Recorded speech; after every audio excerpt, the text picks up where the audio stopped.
Ka Dr. Ampareen lingdo ka nongai ktin jong Sorkar MDA2 bat ka menteri ka bari khmi ka tanat ka kot ka khia ha pakan tho lingba kilat pathai khubor ha ka no pai sngi jong ka khat pratari ukalan kot arja arpusau halor ka jingdawa jong ka Voice of the People's Party bon weng no mardor ya ki political appointee ki bala thung da ka Sorkar jala ha ki body ki board bat commission bo pher kala ong bah ka no ka Sorkar ka don ya ka hok banjit ya ki no ki brio ki badon kam ki bala ban ai jingmut ya ka Sorkar ha ki penta ki babun kum ki non official members Kumban Shukdo baka VPP kala dawa ban wengi yaki political appointees halor ka nongrim baka jingthung kam yaki kamdon jingmentoy bat ka long tangkum ka jing penserwa yaka pisa ki pajpa.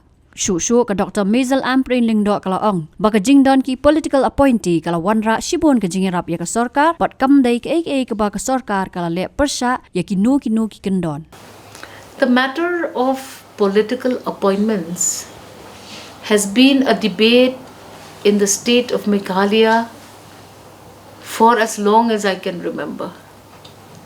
Governments have come, governments have gone, and it has been felt required that every government should be given the liberty of appointing important individuals that will help advise the government as non-official members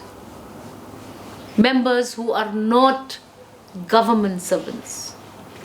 This is a convention and practice that has been ongoing in the state of Meghalaya for as long as we remember. In fact, it is also important to discuss this, that the matter of political appointments has been a privilege that many MLAs, former MLAs, MDCs, qualified members of the public have been appointed to these political appointments for as long as the state of Meghalaya can remember, whether or not they are necessary. No government will engage individuals of the public, members of the Legislative Assembly, former members with adequate qualification in any government job or any government appointment which is not required.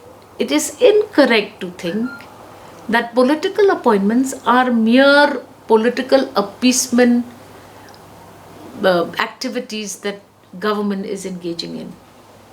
We have, as a government, to be able to take expert advice from various non-governmental individuals on various matters. And as this has been the convention and practice, I do not understand how any other government, whether in the past or whether in the future, can deviate from this practice.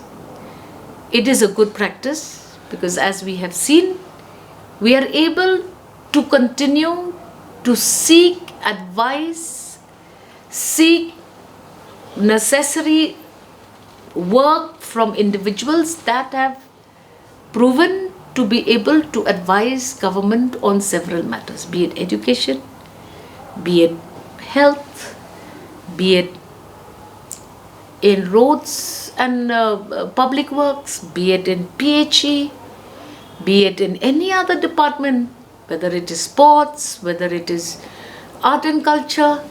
Government requires these bodies to be formed that are all contributing positively to the growth of the state and the correct advisories for the government in the interest of the public. There is nothing that is not in practice that this government has followed, and I believe that the government, while doing this, is very well informed and very well informed and knows what it is doing. And I am sure that all of these assignments given to citizens of the state of Meghalaya all have one focus in mind, and that is give governance that is going to be good and that is going to be developing the state in the right direction. So only time will tell whether there will be any government in the future which will be able to stay away from such appointments. The point here is that while debating, it is always good to debate. Government should also be aware of the feelings of various political parties around us on several matters.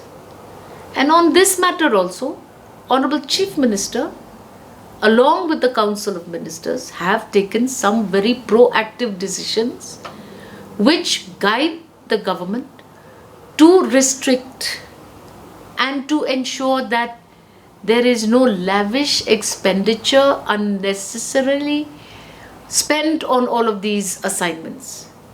But to say that the government, the MDA 2.0, is deviating from a known practice is incorrect. Unlikely that governments in the future can also deviate from this. This is something which is necessary, and all of these appointments of these individuals are done with one intention: to assist the government in its governance so that we are well informed, we have more ideas, more heads, looking at challenges of the government, looking at what the government needs to focus its attention on. And I can only say that these appointments help the government in several ways.